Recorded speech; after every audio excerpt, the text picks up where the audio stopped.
Salut à tous, on se retrouve pour une nouvelle vidéo durant laquelle je vais revenir un petit peu sur les annonces qu'a fait Nvidia le 1er septembre durant un live préenregistré qui a été diffusé où ils en ont profité pour lancer les RTX 30. Alors j'avais couvert cette conférence en direct sur ma chaîne Twitch, mais si jamais vous n'avez pas eu l'occasion de regarder ce live ou de suivre les annonces d'Nvidia ou que vous n'avez pas eu le temps de regarder tout ça, je vais essayer de vous résumer ça le mieux possible dans cette petite vidéo.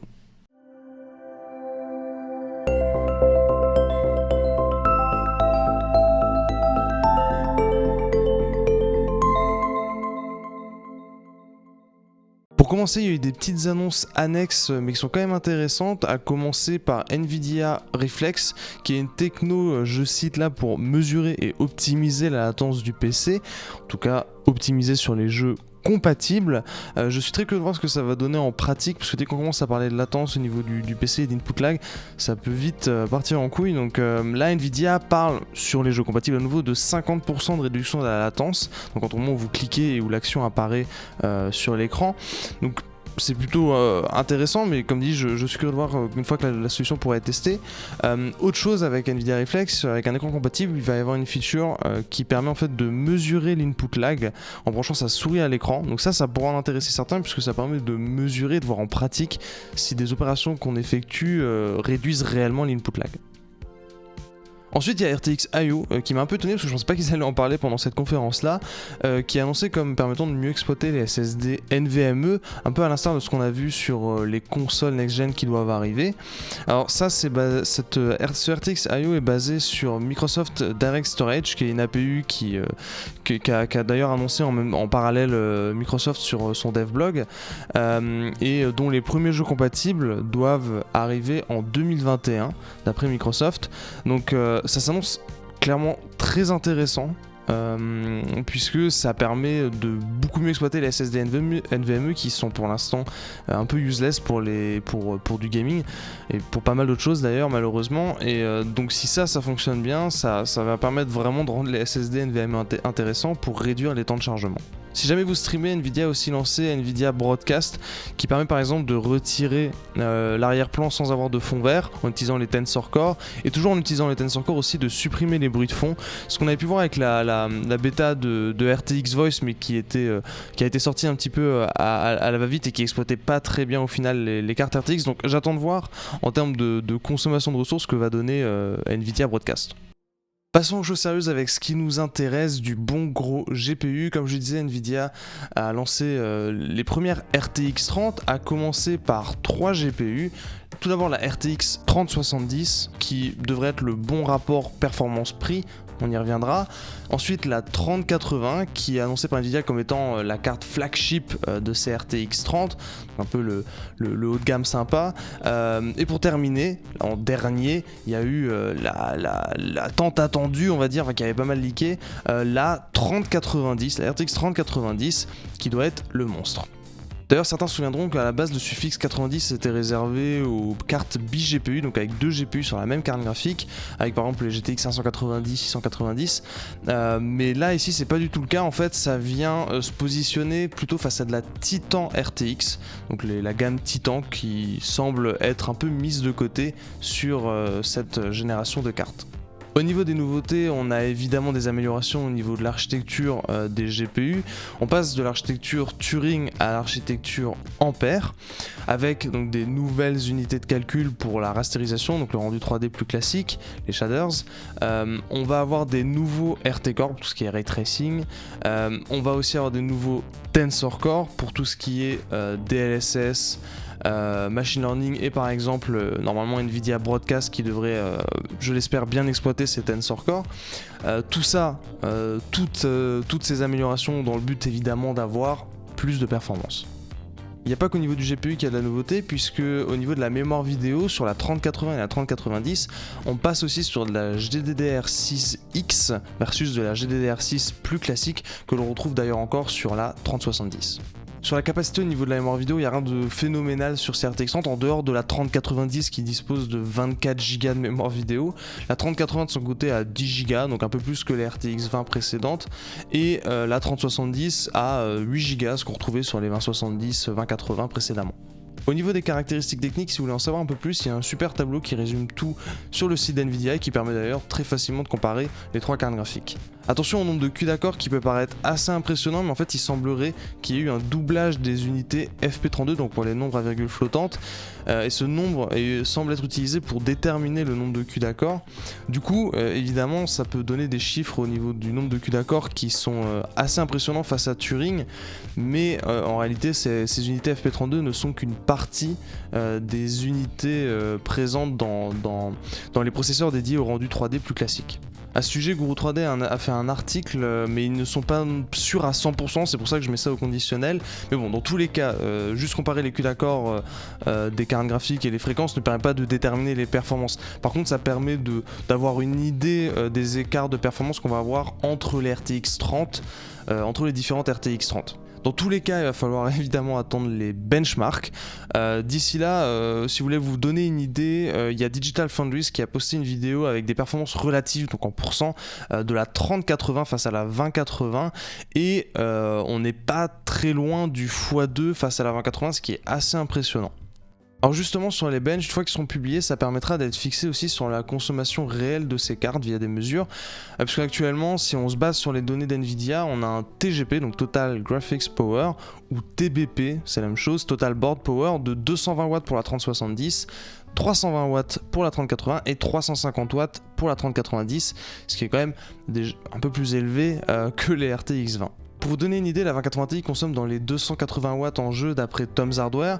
Donc si la 3070 arrive effectivement à des performances supérieures à la 2080 Ti pour 220 watts, ça peut paraître assez intéressant, mais malgré cela, même si on a plus de performances pour une conso plus faible, ça reste des consommations qui sont très élevées, surtout sur la 3080 et la 3090. Encore que la 3090 on peut mettre de côté, c'est un peu une titan, c'est un peu le haut de gamme, donc on s'en fiche.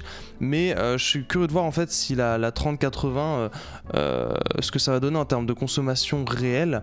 Voilà. Après ces consommations un petit peu élevées pour des cartes graphiques grand public peut en partie s'expliquer par le fait que Nvidia utilise ici du process 8 nanomètres de chez Samsung, qui n'est pas réputé pour être le plus efficace d'un point de vue énergétique, contrairement à ce que fait TSMC avec son 7 nanomètres actuellement. Pour revenir sur les perfs, pour l'instant on peut que globalement se baser sur ce que nous dit Nvidia, qui annonce donc la 3070 plus rapide, mais de peu vu le graphique, que la 2080 Ti.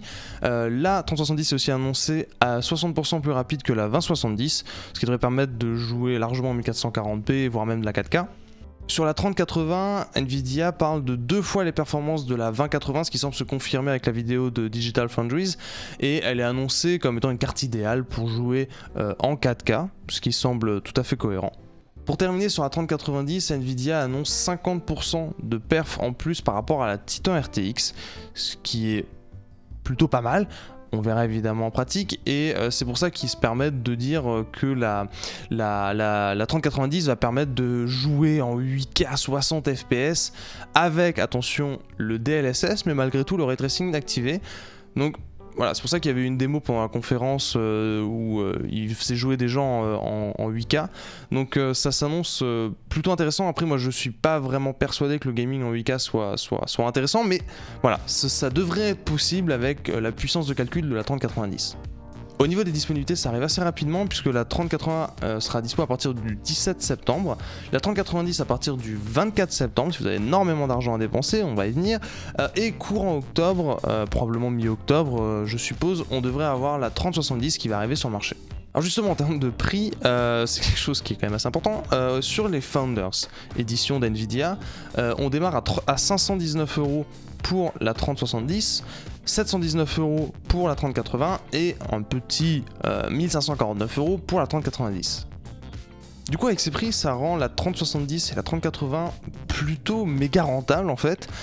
Si la 3070 se confirme comme étant plus performante que la 2080 Ti, ce sera vraiment un modèle au rapport performance-prix incroyable. Sur le prix des cartes custom, on ne sait pas encore à quoi s'attendre, encore moins sur le marché français. Par contre, on sait globalement au niveau des refroidissements, tout a été annoncé en même temps que Nvidia. Donc je vais essayer de faire à l'occasion une vidéo dédiée sur le sujet, une fois qu'on saura les prix, comme ça on pourra un peu parler des cartes custom, de leurs prix et les comparer aux Founders. Alors justement sur les Founders Edition, on va s'y attarder de nouveau un petit peu, parce que comme vous le savez, Nvidia fait ses propres cartes graphiques avec son propre système de refroidissement, son propre PCB, et cette année il y a eu à nouveau un gros changement de design, et ça fait plaisir de voir qu'Nvidia innove un petit peu à ce niveau-là et change un petit peu les choses. Alors tout d'abord sur les Founders Edition, on a un nouveau connecteur d'alimentation 12 pins propriétaire Nvidia qui va peut-être se standardiser, qui sait. D'après Nvidia, ce connecteur permet de gagner un petit peu de place sur le PCB, parce que sur la 3090 il est placé à la verticale, et avec les 12 pins on a de quoi largement alimenter des cartes très gourmandes comme la 3090. Alors justement sur le gain de place, une des nouveautés aussi sur les Founders, sur la 3080 et 3090, c'est le PCB qui est extrêmement compact. C'est assez impressionnant, il avait leaké, je l'avais posté sur Twitter, je vais vous mettre les photos.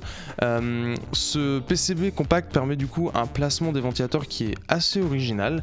Il y en a un de chaque côté pour la 3090 et la 3080, tandis que la 3070 a un placement plus conventionnel. D'ailleurs justement sur les ventilateurs, ils doivent aussi évidemment être plus performants. Donc à voir évidemment une fois qu'il y aura les benches ce que ça va donner en termes de température, en termes de nuisance sonore, mais ça a l'air plutôt sympa, et le placement des ventilos, même s'il paraît assez bizarre au final, tout grâce aux modélisations qu'ils ont montrées dans la conférence du 1er septembre, on comprend un petit peu mieux comment le flux d'air est censé circuler dans votre boîtier. Alors sur ces Founders, on aime ou on n'aime pas le design, c'est une question de goût. Moi perso je trouve ça très très clean, et je suis très curieux de voir ce qu'elles vont donner en pratique, donc c'est plutôt encourageant. Par contre la position du connecteur d'alimentation me fait très peur, ça a beau être juste un 12 pins, il est globalement en plein milieu de la carte graphique, donc j'ai peur que pour planquer le câble d'alim ça va être extrêmement galère. En conclusion, est-ce qu'il faut se ruer sur ces RTX 30 ou attendre? En fait, ça va dépendre du cas de figure dans lequel vous êtes. Dans le cas d'un achat, au vu des performances qui ont été annoncées par Nvidia,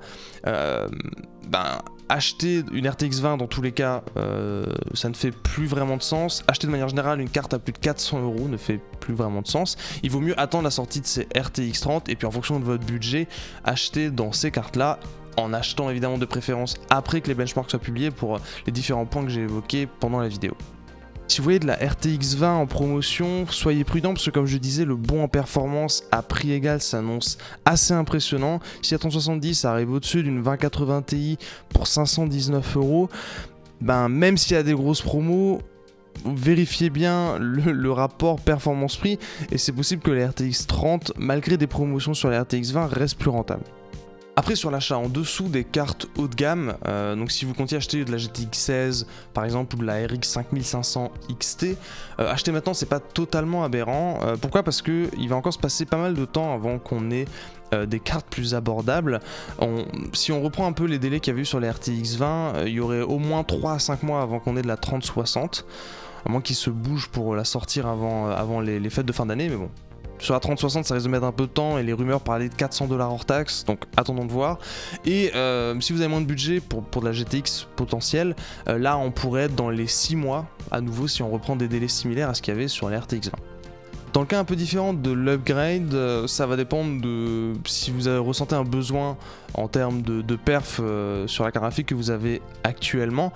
Mais étant donné que le bond en performance s'annonce très intéressant, même face à des RTX 20 haut de gamme comme la 2080, l'upgrade pourrait même être intéressant pour des gens qui ont par exemple justement une 2080, une 2080 Super, ou voire même une 2080 Ti, parce que l'upgrade permet potentiellement, à voir en pratique, de presque doubler ses performances.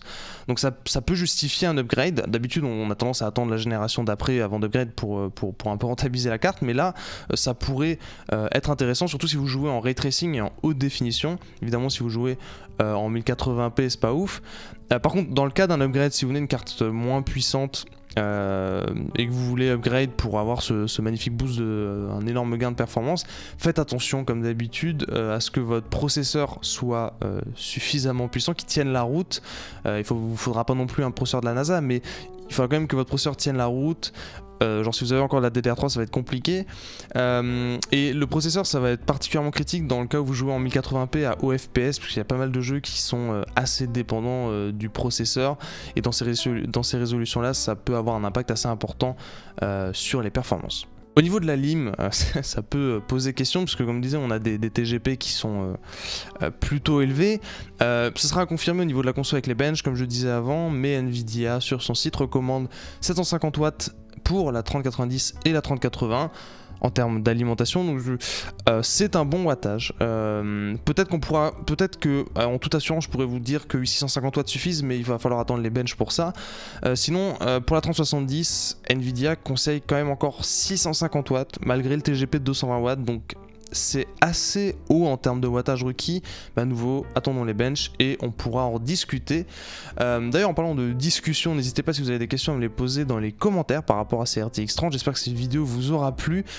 Si vous passez avant le 3 septembre, je vais faire un live ce jeudi soir sur Twitch, un question-réponse hardware, tout à fait classique, mais on va pouvoir en profiter pour reparler un petit peu des RTX 30. Si vous avez des questions, vous pouvez aussi venir les poser à ce moment-là. Enfin, dans tous les cas, si vous n'hésitez pas à passer sur les live Twitch, on s'amuse comme des fous, on va dire. Dans tous les cas, j'espère que cette vidéo vous aura plu. On se retrouve très bientôt pour plus de contenu, que ce soit sur YouTube ou sur Twitch.